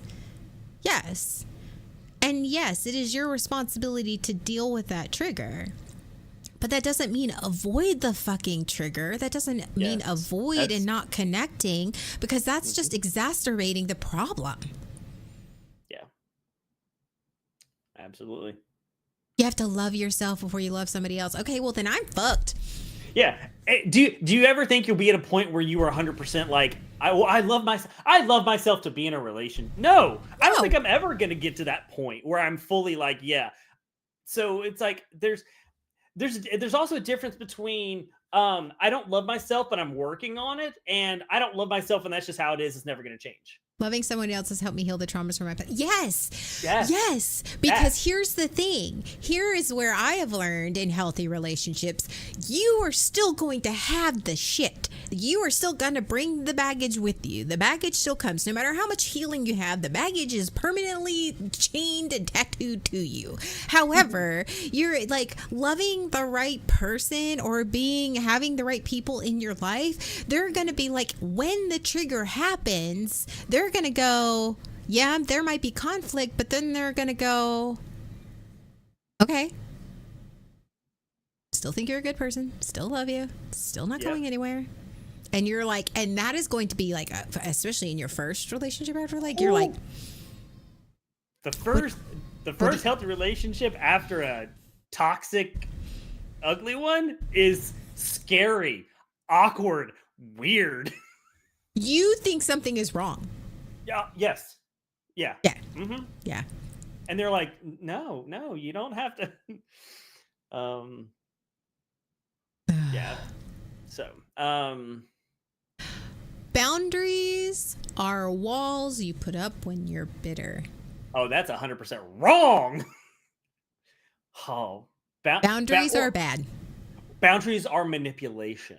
Mm. If it's a boundary, it's not manipulation. Now, people can try to manipulate you, but then that's not a boundary. That's manipulation. Right? Yeah. I grew up in a home where boundaries were not accepted. When you're in religion like I grew up, boundaries aren't a thing because boundaries prevent the influence, the brainwashing of that whatever, that religion. So yeah, boundaries don't exist. And I was taught that trying to do something like that was either manipulation or was wrong or was you can't do that. If you loved me, you wouldn't do that. I've almost broken down crying in my girlfriend's arms when she gave me actual support instead of making me feel like shit. Oh, yeah, that is absolutely a thing. Yes. Yeah. Yep. I don't know how many times I have approached something in someone that I cared about and loved and felt almost uneasy, like almost worse afterwards when I've been met with acceptance and care and love, because why aren't you having an emotional reaction? Do you not care? Because that was what I was like. If somebody had a major emotional reaction, instead of sitting there listening, validating, and going, okay, well, I will try harder, and just meeting it even keeled, I thought they didn't care. Yeah. Oh, they don't care how I feel. No, they absolutely care how I feel. They're just not over here berating me and shaming me or invalidating me. They're just accepting how I feel as how I feel and accepting that, and that's okay. The healthy thing will feel uncomfortable. It will, absolutely. Yeah, and I will tell myself a story about that because I'm used to doing that. Yeah. Yeah. And is quite familiar with the other end of that. Yeah. Uh-huh. Yeah, I do. I'm looking straight at you, Sean, right here. Yeah, you I feel can it? feel it in my soul. Yeah. Absolutely. Mm-hmm. Okay, your turn. Oh, my turn.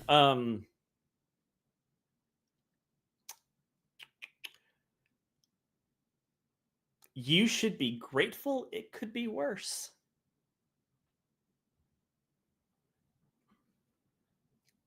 Oh, I mean, that's a lot. Okay, yeah. I was waiting for you to. That was the.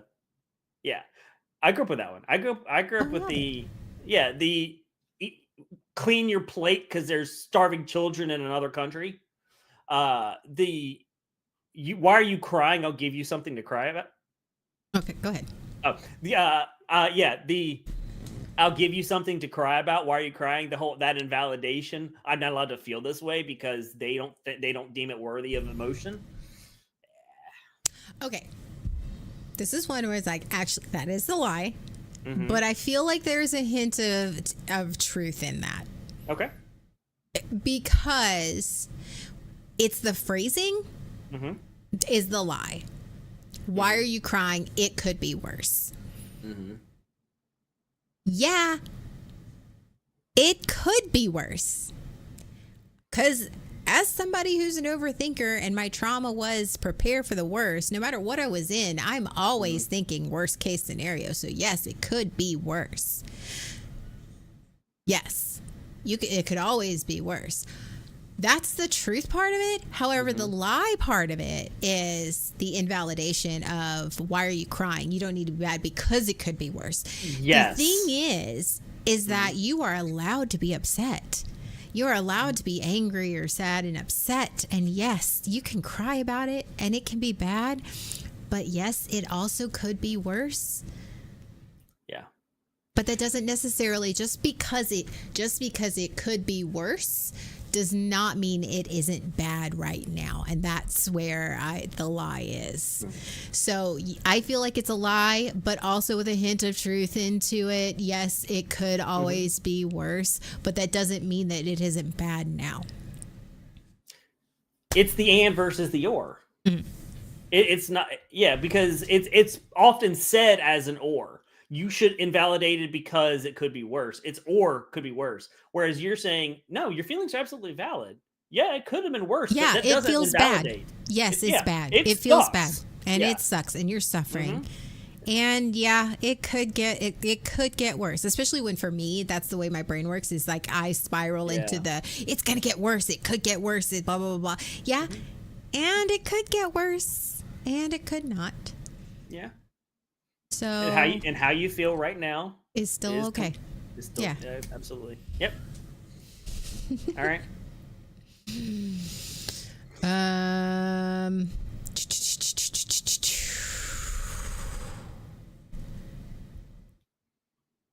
I'm trying to think.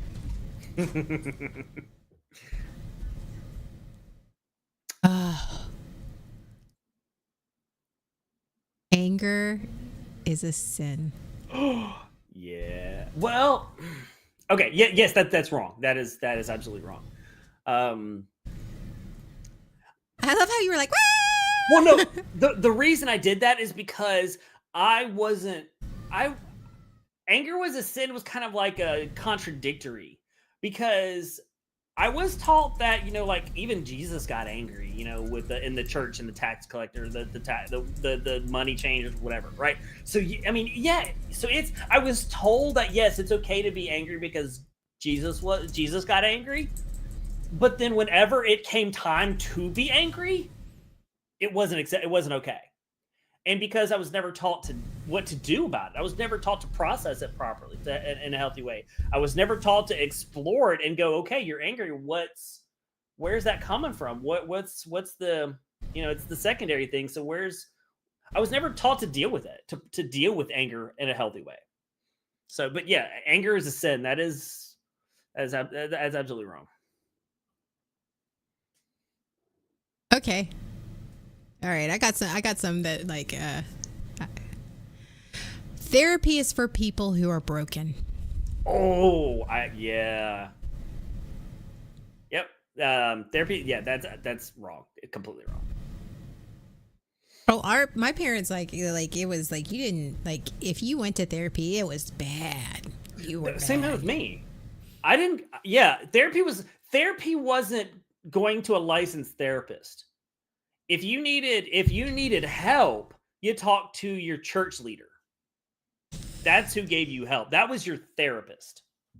You didn't seek actual therapy from someone, like a licensed therapist. So yeah.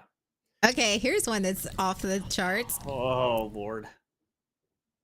Good vibes only. That's plastic positivity right there. That is very popular Our favorite good vibes only. That's that fucking bullshit. Yeah. I'm sorry, am I not allowed to have an that whole uncomfortable emotion? manifesting, like I'm not gonna feel angry or sad because it messes with the aura, and I am not like good vibes. Like I only want good vibes here because you don't want to feel uncomfortable if somebody else is having feelings that aren't positive. That's fucking. You know what you're Sit you on know that what you're and telling rotate. people when that's what you put out there. You know what you're telling people is you can't handle realness. You can't handle. You're not a safe space. You can't handle the truth. Come on, we were all thinking it. I just said it. It's true. It's fair. It's fair. Calvino's therapy is for white people. I think I kept you have looking at that. something to say about that. I kept looking at that, going. I mean, yeah. Ooh, okay. Oh, Go ahead. okay. This is literally something that I talked about on Friday with my therapist. Okay. Yeah. Because I actually said this in my therapy session, and she took me to the carpet. Yeah. You should be over this by now. Oh, you as my therapist says, you should all over yourself, didn't you? You should be over this by now. Man. Because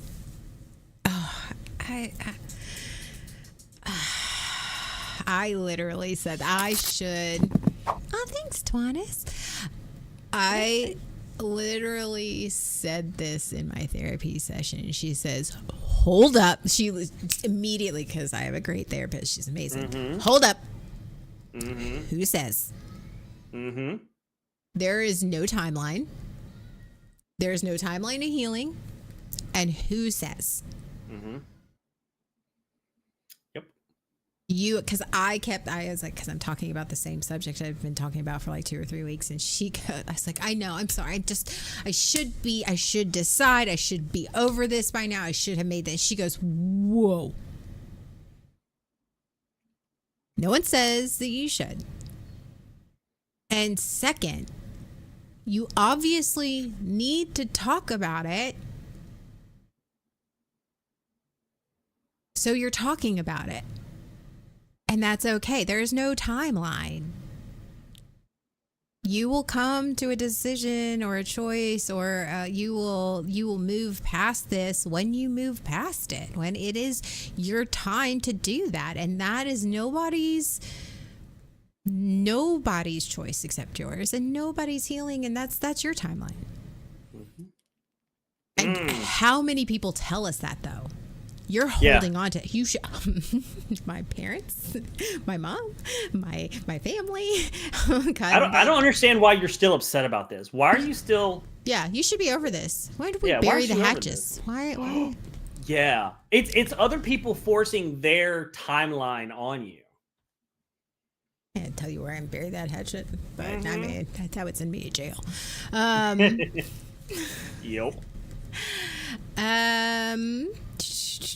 Oh, speaking of, you have to forgive your family because they're family.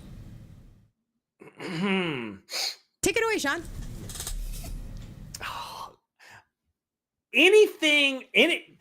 I don't think I've ever heard anything healthy that includes how to deal with your jail sentence from speaking of family. Right?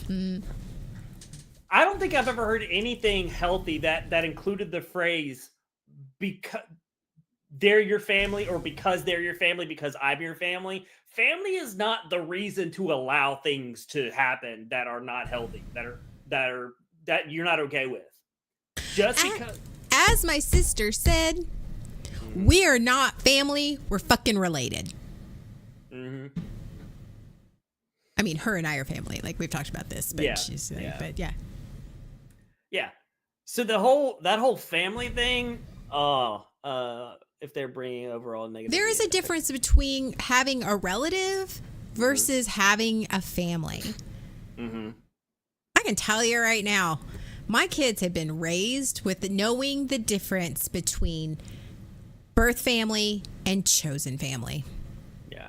Absolutely. Because they have been surrounded by more people in my life that are my chosen family, that are the family that I choose to have into my life versus the family that I was born into and that I share genetics with. Yeah. And Genetics it's a does mixed bag because genetics, there's some family that I like. So, yeah. Sorry, go ahead. No, it's okay. Genetics does not override boundaries at all. And my mother used this with just this past Christmas. When I told my mother I wasn't having them for Christmas, her response was, "Well, you should consider what the rest of the family wants." Excuse me? Nope. I'm so proud of him for that, though. I'm so proud of you for that. I really am. I was like, Mom, I hear what you're saying, and I understand where you're coming from. But go fuck But yourself. this is my decision. Yeah. I like the way you said it better, but I was like, but this is my decision. See, there's a reason that my friends don't let me see their parents because I've already gone through the fuck my parents phase. Like, okay, so Saying I'm like, somebody else's parents is no big deal. So Sean doesn't let me talk to his mom. That is exactly right there. I have taken it into consideration. And I decided I don't give a fuck. You know what? That needs to be a shirt. That does. That needs to be a shirt. Absolutely. But yeah, like, I don't give a shit. I don't give a shit. No. Mm-hmm. Yeah. I've honestly, I felt that for a long time. I felt that when I was younger, like the whole "it's your family," because that was thrown at me all the time. The whole family. You gotta love them because you're your family. You gotta deal with it. You gotta put up with this because you're family. And I remember going like, I may be related to you, but like, I don't care. I don't like. There are some people that are all about like they are very tight with their family, and I've never been there. Like, I've never been there either, but I was also guilted because of the appearance. Yeah. So I'm like, I would much rather, like when it comes to holidays, well, you should want to spend, like my family, my mom does this, it's the holidays. You should want to spend time with your family around the holidays. I don't care about the people, just because I'm related to you doesn't mean I want to spend the holidays with you. I would much rather spend the holidays with people that I care about and who care about me in a healthy way. Who is a Roogs? I'm a Roogs. Oh yeah, yeah. That shows how far we've moved away. You've moved away from that. I know. So Asta, back in between 2020 and was it 2023? Yeah. 2024, actually 2024. In the year of our COVID. Yeah. Year of our COVID. So we were streaming with another network and another group, and Asta. What? Okay. All right. I got to turn on professional mode. Bless it. Okay. So I got to turn on Sean mode. That's what I'm going to call it. I'm going to turn on Sean mode. Back in when we were streaming so there was somebody who couldn't say my last name correctly. And so it ended up because my initial and my last name looked like arugula. And so it ended up it was arugula for a little bit, and then it got shortened to Arugs, and because that was like my nickname. And so for the longest time, I was Arugs from the internet. I was Arugs. That was, sort of, and it also separated my online persona versus my real life persona. And so when we separated from that other informed team AOA, and we all because it was also Pep, like, do you want to keep that nickname? And because it was a big discussion. Jay was tainted, and it was like he was tainted. I was a Roogs. It was like, but those aren't who we were really as people. And so, I still hold on to a Roogs. Every now people will call me a Roogs, and that's fine. They made nice little. Calvina was like, I was a Moogs because I used to have a cow hat. I have a cow hat. Yeah. So I was a Moogs for a long time, and then a Nudes. That was like when everybody was trying to get me to send them nudes. I was like, okay, whatever. But Yeah, so that was our nickname. So it's like we're Jay, it's Jay and Anna and Sean. It's very much we're trying very hard to be ourselves. The only person that has held on to their nickname for their own sake was Bear, and we respect that, and that's his choice, and we are totally cool with that. Yeah. Yeah, that was also Bear was Bear. Bear was always Bear. He introduced that. Yeah. Right. Yeah. Whereas some of So Sorry, not sorry. It's okay. It's okay, Asa. No, it's fine. It's fine. I know. I curse like a sailor. I'm sorry. I am a Navy brat, so I get creative. It's fine. You were born into it. I was born into it. So if you ever see a Roogs, that's what it refers to. It's me. Yeah. Okay, you ready for some more lies? Because these are doozies. Yeah. These are doozies. I know. Give me your lies. Give me your sweet. Never mind. All right. Tell me lies. Why do you always misquote the lyrics? It drives me at the wall. Okay. What? You get close. You're like the generic brand of song lyrics. You're the great value of song lyrics. I'm the Diet Coke of song lyrics. So it's like you're just like, oh my god, you get close, but not quite. Not quite. Yeah.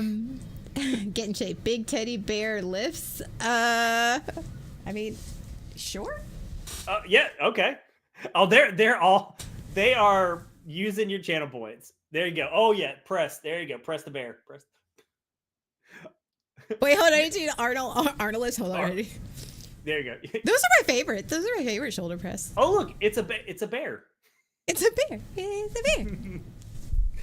Bear. So Bear came about, for people that don't know, Bear came about a couple years ago when we were going to the con, and Bear, our and Team AOA couldn't. Like, what the fuck?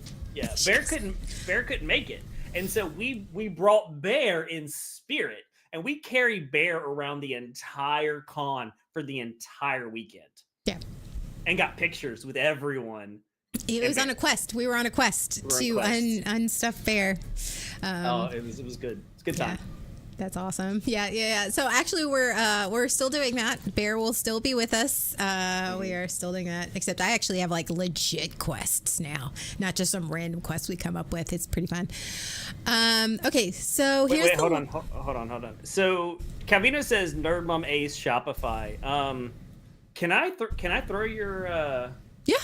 Yeah, I sort of threw it there. I want to update it, but I've actually weeded out some stuff on it. So yeah, you can. I need to buy the nerdy and kinky. My mug sort of peeled away. So yeah, that is not okay. That is not what I. Oh, you. Okay. Yeah, there it is. Yeah, Nerd Mom Ace Boutique. Yeah. So. Yeah. Mm-hmm. All right, go ahead. Okay. You ready? Yeah, give it to me. Yeah. Yeah. If you're not constantly improving, you are failing. Ooh. Healing is not linear. Yes. Everyone heals at their own rate. Wait. You're telling me that if I'm not healing at the same rate as somebody else, then that's okay? Mm-hmm. That was a struggle for me when Ann and I were in therapy, and I was wondering why I wasn't healing at the same rate. Oh, Asta, I'm actually on a panel for Con Carolinas that is why is the Venn diagram of being nerdy and kinky a pancake? Mm-hmm. I'm actually on that panel. Yeah, I've got the nerdy and kinky T-shirt. I have a tank top, and I also have the mug, but my mug is peeling away. Okay. Yeah. So. Yeah, you have a lot of fantastic designs. Oh, thank you. I have a lot that I actually want to put up there. So I might, you know what? Since I have some extra time before con, I might actually update my shop. So look out on the Discord, and I'll make an announcement because it's pretty easy once the design's made. Yes, my love. Awesome. Yes. Why? I made a card for my bus driver. You made a card for your bus driver? I'm making a card for every one of my teachers. They're all gonna be personalized notes. Okay, well that's very that's sweet of you. What do you need from me though? Huh? What do you need from me? I I was gonna show you the card of my bus driver. Duh. Okay. Well, And I do my nails. They're Lilo and Stitch themed. I see that. Aw. All right. What's for lunch? Whatever is down there, go find it. She did There's ask you for dino some nuggies down streaming there. right first. I That don't want to do that. I'm not making it for you. You're able to. You know what? Yeah, I know. Terrible. I'm making you make your own lunch. I know. I'm terrible. my card to my bus driver would be don't drive behind logging trucks. But in my experience, a ton of nerds are kinky. Oh yeah, absolutely. Yeah. Mhm. Yeah. For those of you who don't know, and I, you know, you can judge me or not. I was on a Kink podcast for a very long time, and I have my own personal one that I haven't started back up yet because of time. But now I actually have time. So I do a bunch of kink education, and actually my Release the Kinkster one is aimed towards beginning kinksters or those who aren't very well versed, and also the mental health part of it. I also try to approach the mental health and emotional aspect of that. God, that was like 3 years ago. So I have learned so much since then. Podcast. It's still on your podcast, right? Like it's still available. Yeah. But yeah, so I mean, I try to approach it, but that was 3 years ago. I've learned a lot since then, so I do plan on rebooting that, and it is. But yeah, so that's my for those of you too. There you go. Yeah. So yes, the mental health is not linear. It's not linear, and it's okay. I think this is where I struggle with that lie. Mm-hmm. Is that just like we were talking about Friday, I was talking about the same subject over and over and over again. I'm like, I should be past this. It's okay. Does it feel like if you talk about the same thing in multiple sessions that like you're the problem? Yes, I even said that, and she's like, she's looking at me like, no. Like every session is supposed to be like every session you have to have growth every single session. Yep. And if you're not, then I'm failing. I'm not growing. Listen, dude, failing. I need you to stay out of my sessions. I need you to stay out of the month of May for me. I need you to stay out of that. That's fine. That is me. That is absolutely me in my sessions. Oh, it helped me get through my workday. Thanks. I mean, honestly, if we're being real honest, that other one that we don't talk about, Cut Podcast, I pretty much carried that one too. So you absolutely carried that one. It's fine. I mean, okay. Here's one. You're too old to start over. Oh, that's a total lie. That's a total lie. You're never too old to change direction. You change direction whenever you feel like changing direction. Yeah. I mean, because that's what I feel like I completely started over, deconstructed, exploring sexuality and kink, and like, yeah, I'm completely. I have a totally different career path. Yeah. I have like I'm a totally different person. Like you're absolutely allowed to. Like it doesn't matter. I think it's the societal norms. Like you have kids. Yeah, or you can't teach an old dog new tricks. Absolutely go do it. Absolutely do it. Yeah. Yes. Yeah. Absolutely. Doesn't matter if anyone else tells you otherwise. Yeah. If you want to start, go back. Absolutely, go back to it. Embrace whatever it is that you want to embrace. Okay. All right. Mm-hmm. If it didn't hurt physically, it wasn't abuse. What? Oh, yeah. I've said that one in therapy before. Well, something similar to it. Yeah. Really? When I was talking about my religious trauma, I minimized the impact of my religious trauma because it wasn't like what you see in the documentaries. It wasn't like I wasn't physically abused. Therefore, it wasn't that big of a deal. When I first started exploring this religious trauma, that is what I perceived. Oh, it wasn't that bad. I minimized it. I minimized it all the time because it wasn't physical abuse. Or my parents were good parents because they didn't physically abuse me. Yeah. I was wrong. Very much so. I was wrong. If you're struggling, you're doing something wrong. Ooh. I mean, that's a lie. We know that's definitely a lie. Is it? Struggle's a part of it. Struggle's part of the growth. I mean, think about lifting weights. You're going to struggle lifting weights as you progress and as you grow. You're going to struggle. So I wouldn't say you're doing something wrong just because you struggle.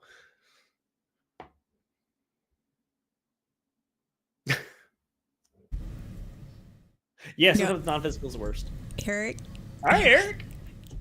They're just throwing that out there. I'm like, all right, I'm cool. here for it. Yeah, absolutely. Dude, Like, dude, I'm story time. Let's go. No. I mean, however, I'm here for that, and that would probably be something I would have. I could see Sean doing that. What? Are you trying my mojito? Like, Uh-huh. I mean, at least you know, at least got a mojito out of it. mojito's all right. All right. Yeah. But Asta and Nerdy, hey Nerdy Will, are definitely mental abuse. The psychological trauma is, I think, some can You be. mentioned can be starting over. Oh yeah. Oh, okay, yeah. Yeah. Well, that, like, for me, like I said, I started actually exploring my sexuality and like actually admitting to myself what I liked and what I didn't like, and who I am, because it's been repressed for so long. So yeah. I definitely start over at any age. Oh yeah. Like I was really like into kink for a very long time, but I didn't really start like, educating myself about kink. And I'm always learning. And so yeah, it's something else. Time heals all wounds. Oh, This could be a truth and a lie. Okay, so let me give you my take on this one, because this is one I hear this all the time, and I learned to refute this one years ago. Someone said it, and I was like, that is absolutely. People say time heals all wounds. Time doesn't heal wounds. Time makes you forget, but time itself doesn't heal a wound. You forget about the wound. If you haven't healed it, if something happens again, it will open that wound. It was never really healed. It's not healed until you heal it. That's my take on it.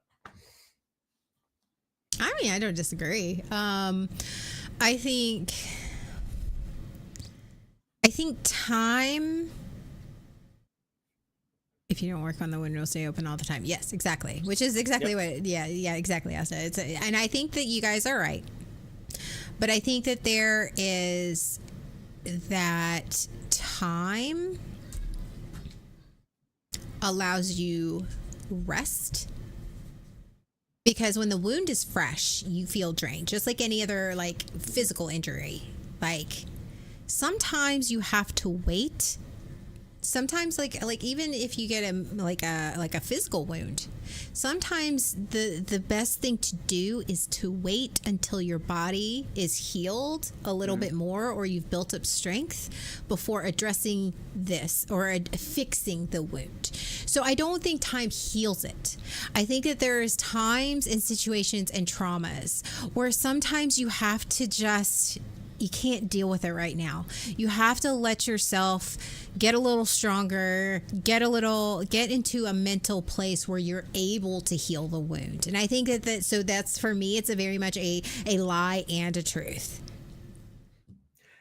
Time is a component. Time can be a component in the healing process. Yes. Time itself doesn't do the healing, but it can be necessary for the healing to occur, for you to heal it. Yeah. Mm-hmm. I would go with that. Yeah. Okay, last one. Oh, okay. You or me? You want to go with it? Okay, you go ahead.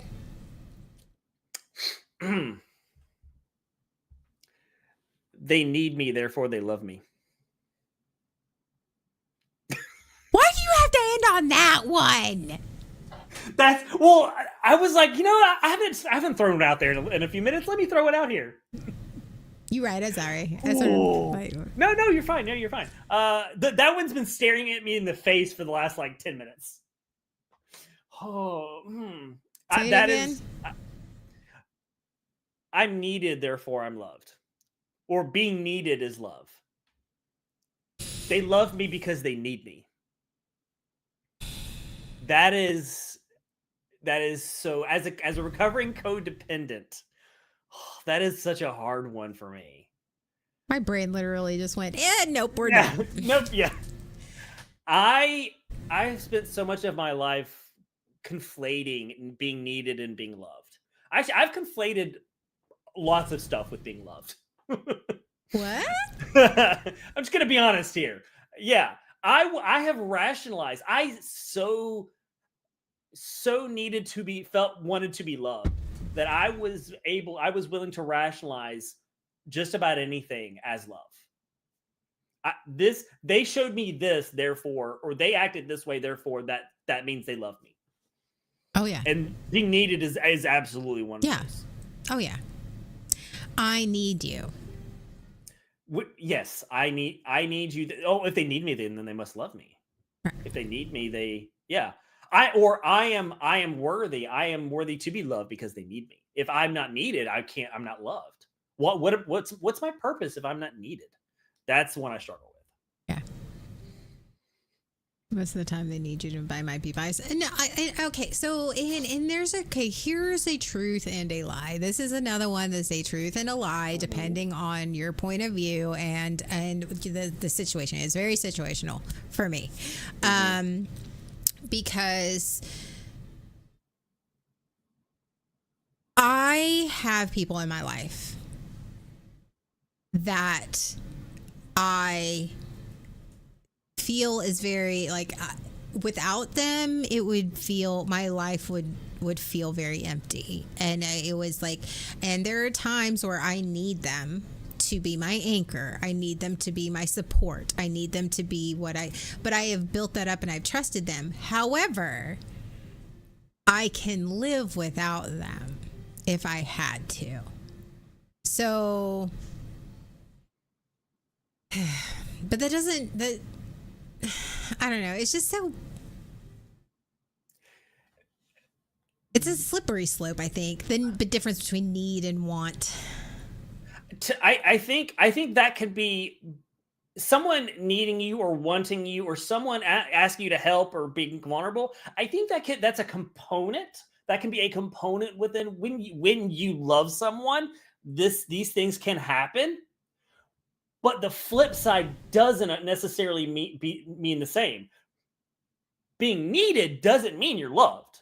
It means they need something out of you. They feel like they need something out of you. But being loved, yes, you do that. You feel that way about people in your life because you love them. Right. It's not the other way around. I need you because I love you, not I love you because I need you. Need you. Yeah, there we go. That's it. There it is. That right there. And that was a big trap. That was the thing that I got into in my marriage, was the whole being needed. And like, she told me, she would tell me, I need you. I can't live my life without you. And that's where the need starts to take that unhealthy tone, is where, like you just said, you want the people in your life, you need those certain people in your life. But if something happened and they were no longer there, you would move on. It would suck, but you'd move on. My ex was like, if I don't have you, life's done. If I need you to the point where I can't live without you. I can't live without this thing that you provide me. Yeah, and that relationship was very unhealthy like that. In many other ways. And we could just keep going for hours and hours and hours. All the lies that we believe about. Did you want to end on? You had one that you wanted to end on. Did you want to end on that one? No, it's fine. No. We're good. Are you sure? Yeah, I'm good. Yeah, we're good.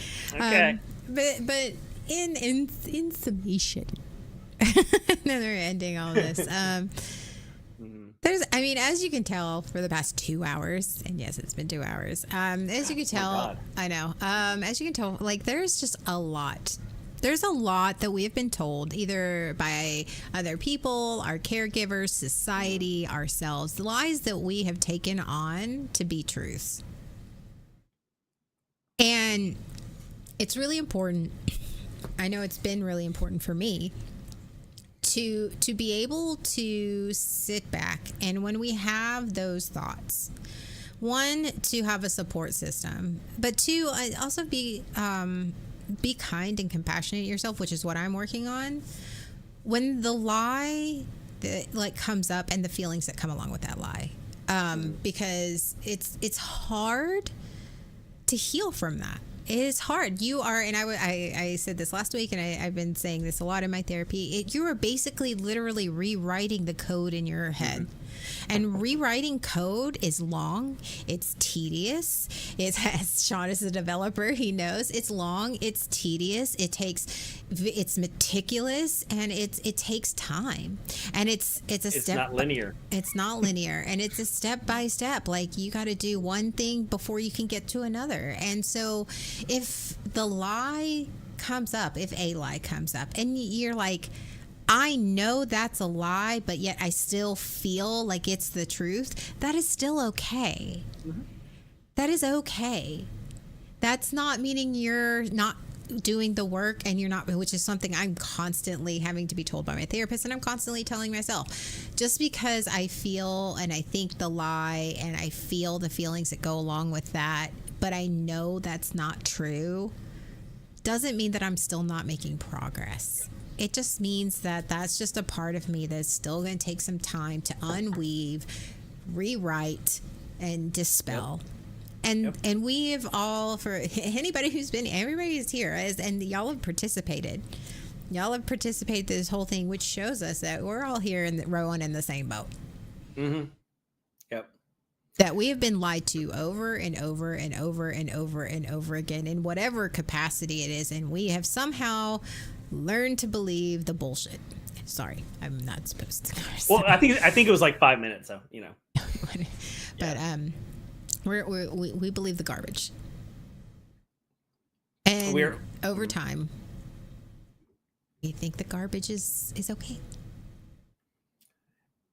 One thing I've learned in my healing journey is that it helps to know that I'm not the only one dealing with this. I'm not the only one who's experienced this and is struggling with different parts. So that's one reason I love our community. I love that we do this, and that you guys are here, and that you feel safe to share that your stories, is because I like to think that it helps the community for us to tell our side, and then it definitely helps me to hear what our community is dealing with, and like, oh, they deal with the same thing. Okay, so I'm not the only one, because I feel for so much of my life I've always felt like I'm the only one that deals with this. I must be the only one that's dealing with this. And with you guys, it helps not to feel alone. I know I'm not dealing with this alone. I know I'm not the only one experiencing this situation. We're all rowing in the same boat. Yep. And it's okay. It's a little chaotic.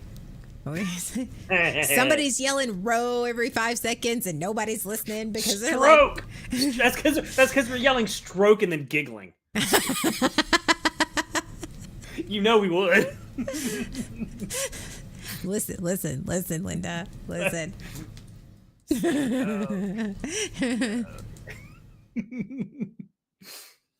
I thought it was row. Are we rowing? Which direction are we going to? I'm on the wrong side of the boat.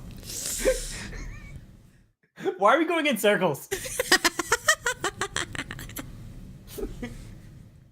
Oh my god. Who's steering? We don't know. Nobody. No one. They fell out of the boat like 5 minutes ago. No, but I mean, the reality is that, I mean, we're all here. And we're all here because, I mean, y'all say, and y'all participated because it's okay. We didn't learn to believe the lies overnight, and we're not going to learn how to rewrite and unlearn those lies overnight. So, as my therapist would tell me, and has told me for the past every session. Be kind to yourself. Be kind to yourself. And that's okay. Yep. Give yourself a little grace. Absolutely. You're not healing overnight. Nope. And healing is hard. It is hard. And But that it's is worth and that is a truth. Yep. That is not a lie. Healing is hard. Mm-hmm. And you are brave for showing up every day. And you're worth it. And You're worth the hard. I think we need to end on some truths. Some good, positive truths. You're not broken. You're not worthless. And just sometimes putting your feet on the floor is strength. And that's an accomplishment. And that's success. And that's worthy to be celebrated. Yeah. Victories are victories regardless of how you perceive their size. Yeah. So. Ever sabatage a relationship or friendship yes. because you were insecure? Hey, Pepe? Like almost every one of them. What are you I thought we were ending on a positive note. Hold on. Yes, the answer is yes. I mean, yes. Mm-hmm. November 2024. I don't know what you're talking in. Thanks, Asta. I appreciate that. Yes, that is absolutely a thing. You are loved. Yes, thank you, Tawadas. Hey, yeah. Here is And a so are you. truth. Here is a truth. Here at Team AOA on Nerd Mame, Dorian Sombra, Tana J, Great Bear, Great Big Bear. Like here in Calvino. Calvino's part of Team AOA. Here at Team AOA, you are met with compassion. You are met with acceptance. And come as you are. Just as you are. Mm-hmm. And leave with some cookies. Because we have cookies. Because we're always eating. We have cookies. We bake. Yes. All right. All right. I'm really good at sabotaging everything. See, you didn't sabotage everything. See, you didn't. We're still here. And you know what? Sean may have tried. His insecurity may have tried. Yet here we fucking are, Asta. That's true. I'm just saying, we're proof. Yep. It's hard, but it's worth it. Mm-hmm. You can't sabotage and destroy relationships with insecurity if you're in a relationship with the right people. I mean, you can get close. You get really close. Mm-hmm. Yeah. All right. Welcome to the Isle of Misfit Toys. And they vibrate. Yeah. And they vibrate. And with that, That's a whole nother podcast. okay. It's been 2 hours. So, all right.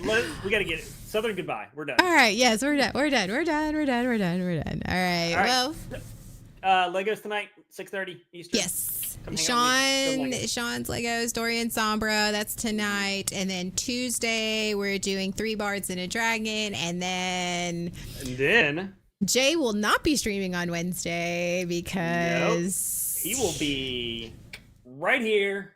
And so will you. I know. So we'll be starting Wednesday. We'll probably be streaming on and off. So just watch all of our channels, and depending on when we'll go live. I often go live on my channel more than they do, which is dumb because like y'all have Twitch. Just press the live button. Yeah, it's fine. It's okay. Oh my god. Anyway, all right. So we have Con Carolinas, which we are con crunched it because we have panels we're not ready for, and we have stuff we haven't gathered yet. So it's cool. It'll be fine. You know what's gonna happen. We'll do it. We'll do it live.